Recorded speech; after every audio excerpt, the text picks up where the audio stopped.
My dear Nigerian youth, I'm very angry. That is why I'm addressing you. You are the source of my anger, and I want to vent my spleen. Maybe not to you directly, but to the arrogance of your ignorance. You sit in front of the computer and rant all day through social media, but every click you make money not for yourself, but for Mark. Yes, Mark Zuckerberg, the owner of Facebook. With every megabyte of data you spend complaining and maglaning, you make stupendous bulk of money for telecommunication companies. Over the next 2 years, the number of Nigerian millionaires will jump by 47%, but most likely you are not going to be among, because you are too busy whining and complaining. And about 60% of Nigerian over 170 million population are below 35 years. Oh, what a waste. By the way, Mark was 19 years when he started Facebook. African youngest billionaire Archie Tuka is 31 years. He escaped from the Rwanda genocide and relocated to Uganda, where he started an IT business. Collins Tutu, who made his millions by fixing bad computer and set up dual need, is 35 years. Adams Horiwat, an 18-years-old entrepreneur, started tattoo website in 3 years before he became successful. The only one thing you have ever started is an online petition. Have you heard of Jackson Njoku? He is 33 years and the founder of Iroko TV. He received about $8 million investment into his company just a few years ago. What he does was sharing the same Nollywood film that you spend hours watching online. He did not just hang around waiting for Buhari to make something happen or blaming Jonathan for not making anything happen. Kaman Buahati was deported from Kenya, but while on flight, he thought of the opportunities in Kenya and he found his way back after 6 months, and today his company is valued at $30 million.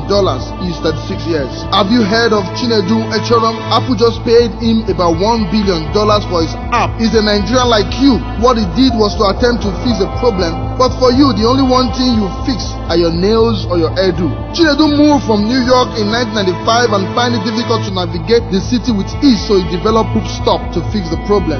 Stop listing your problem, we know them already, but what are you doing about them? Oh, Awolowo was 37, Akintola was 36, Ahmadu Bello was 36, Tafawa Balewa was 34, Okotie Eba was 27, Enahoro was 27 as at the time independence of Nigeria. Check your age, how old are you? In 1966, the first group was led by Kaduna Uziogu, he was 29 years, and stopped by Muritola Muhammad, 28 years. T.Y. Danjuma was 28 years, IBB was 25 years, Sani Abacha was 23 years, Shehu Yar'Adua was 23 years. He brought in Yakubu Gowon as the head of state at 32 years, and Olusegun Obasanjo was 29 years. Many of you are in their 40 yet still sag their trouser. Of course, you all know Linda Keji. You spend hours, hundreds of hours on a blog laughing and commenting while she smiles wave to her bank. She just built a fantastic house for her father in the village just by you clicking on her gossip and sharing. Your day is not complete without a store by her blog. She was broke as you are, but she turned her hobby into a business. Are you void of understanding?